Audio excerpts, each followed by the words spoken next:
হবে যাতে কোনোভাবেই পাফটা আমাদের নষ্ট না হয়ে যায়। ফ্রন্টের ইয়ার টু ইয়ার সেকশন যেটা ছিল ওটাকে আইব্রোর আর্চ থেকে আমি সাইড পার্ট করে নিই। দেন সাইড পার্ট করে স্টেপ বাই স্টেপ অনেকগুলো লেয়ারিং আমি এখানে ক্রিয়েট করেছি। এখানে আমি লেয়ারিংগুলোতে হার্ড স্প্রে দিয়ে খুব সুন্দরভাবে স্লিক একটা প্যাটার্ন দিচ্ছি, আর তার সাথে 10 নম্বর পেন দিয়ে আমি ওগুলোকে হোল্ড করাচ্ছি।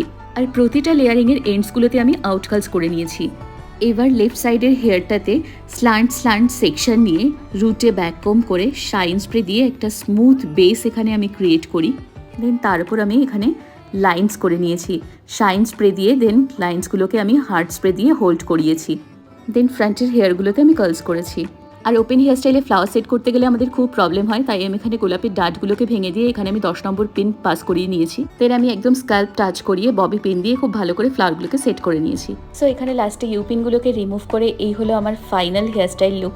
তো তোমাদের কেমন লাগলো এই ওপেন কার্লস হেয়ার স্টাইলটা অবশ্যই জানিও। আর